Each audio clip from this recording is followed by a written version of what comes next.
Hello everybody. Praise God for what a wonderful day it is. I've got to clear some pasture and I'm out of firewood, OWT out.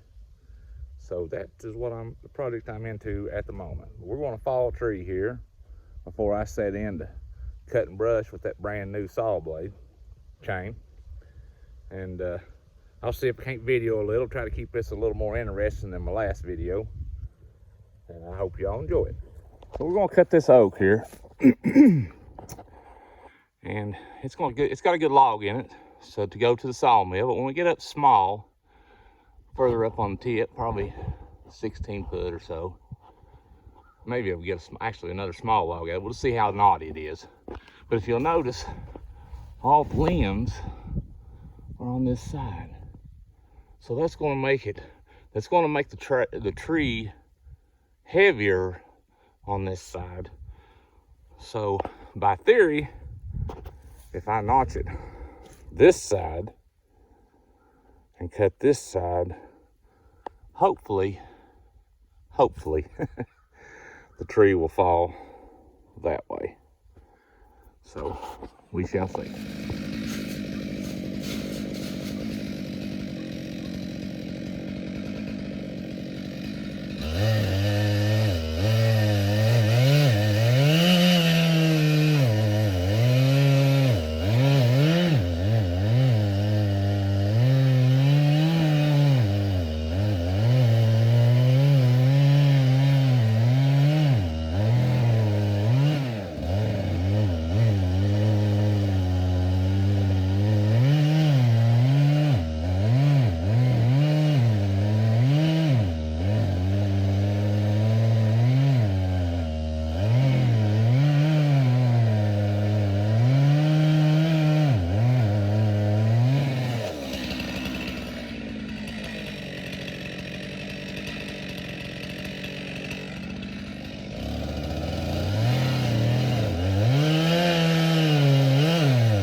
Okay, I just like to let everybody know that I am not a professional. You shouldn't do this at home on your own unless you've been trained.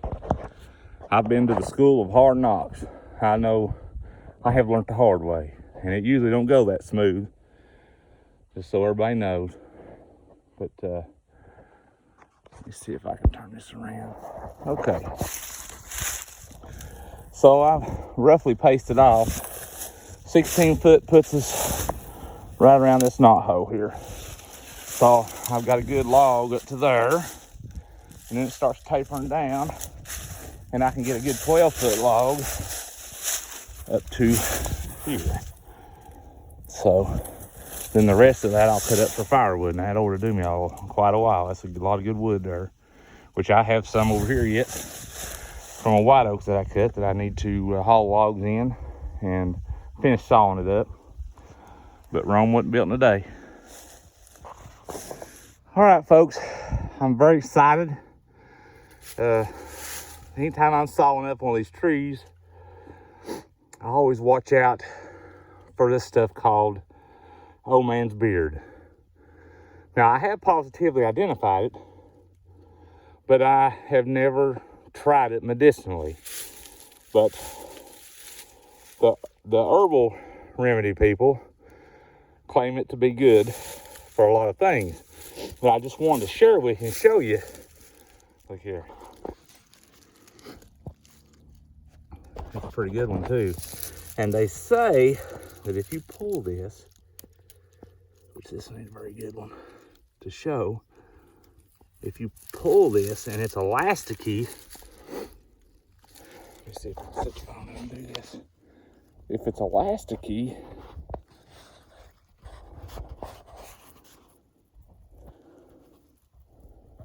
then you've correctly identified it. Let's see. I wish you could see. See how it's kind of elasticy?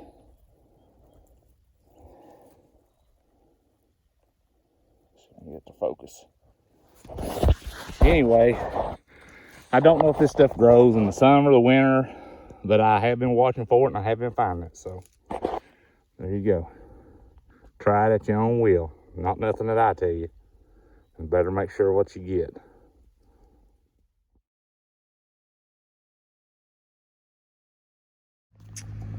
So here is leftovers of the tops of the tree limbs that I did not harvest for firewood. Now my plan was, we shall see, but my plan is to get means of wood chipping. Purchase a wood chipper and chip that up for compost. And I've got little piles like this everywhere. Like that over there, I started one down over the hill there. But if that does not pan out, at least it makes some good habitat for wildlife. Predators are terrible around here. So if nothing else, it might make a place for a rabbit or a squirrel to evade chicken hawks, owls, coyotes, and such. So I got the road open back up. Here's the tops of the brush pile. I still got some logs there to work up, but the road is back accessible. And the red oak I cut earlier this morning is all cleaned up also. You know, looking at this, looks like a good place to put the hogs.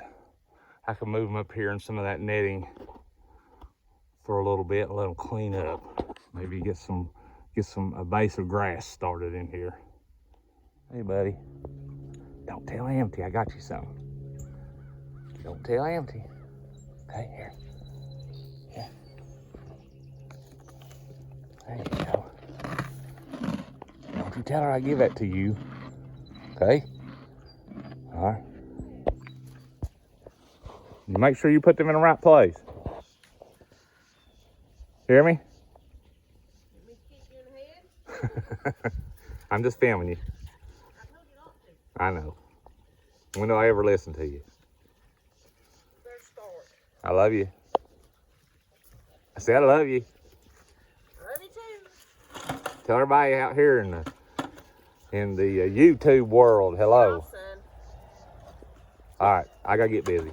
So what we're working on today, we're going to set a post for a gate straight across from another gate with the sheep lot. So we get this electric strung, which is what my beautiful wife is moving the insulators. Shake it, baby. Don't break it. Anyway, so we're going to move them out of there into this. Lord, they'll be picking at everything.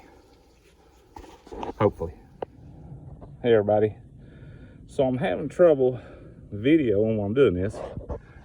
But right now, we got our post set, slightly tamped. We got it braced. You can see that. Now I'm fastening the fence to the bracing. I will take some mechanics wire and twist around this to make a good tight connection to help tie all this together. From here on, will be cut loose and the gate installed straight across from the other gate. So then the rest will be a matter of running our insulators. My wife's cutting the brush around through there so that the fence don't ground out. Hopefully it won't be too long. We'll let them sheep get in here and enjoy.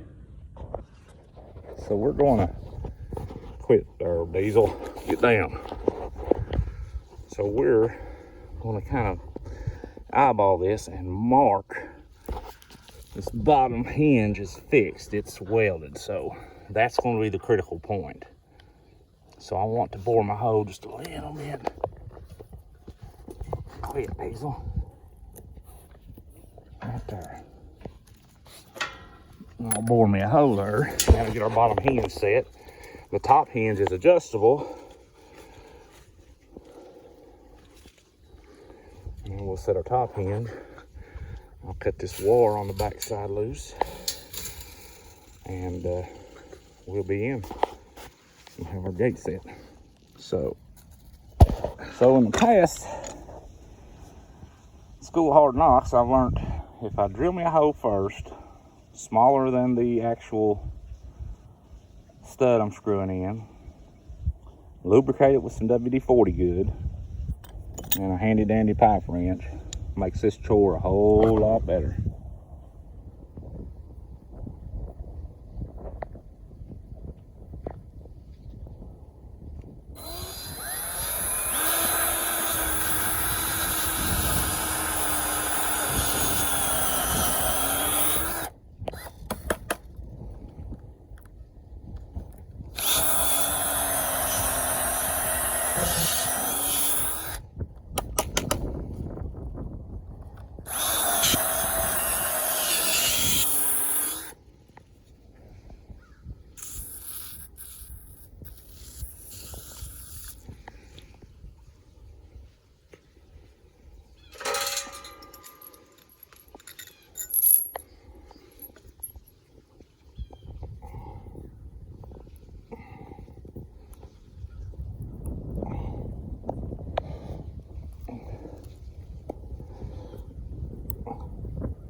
Just like that. Finish the rest of the way with the pipe wrench holding pressure on it. It'll roll right in there. So something else I'd like to point out. See how my hinge is turned up? That will allow the gate hinge to set on it and rest. And when you come up here, if you don't turn this one down and you get an animal like a hog or a cow or something that can get its nose under the edge of the gate and pick up, it can actually pick the gate up off the both hinges if they're both turned up, and then your animal's loose. So I turn one down, one up. This is adjustable, so I loosen that, I drop it down, set it on the bottom hinge, raise this back up into place, tighten it up, and voila. Come on, babe, look at the camera. This is going to be the corner of our lot. So standing from here, them sheep's gonna have all of this, and goats. And we're gonna go way out that way and into the existing fence and back around the opposite side of the garage and back up, electrified. And they'll be able to eat all they want. So me and the wife ventured out through the woods here to harvest some old insulators. Leave them alone, son. Old nail-in insulators to use on the new sheep fence. There's my wonderful wife way up yonder coming down the hill because she knows her fat husband is too out of shape to climb that hill. And I found a little conversation piece here. Now you don't chew on this old hornet's nest. I'm gonna see if I can't take it home, spray it with something to preserve it. Make sure there ain't no critters in it. Make a good conversation piece.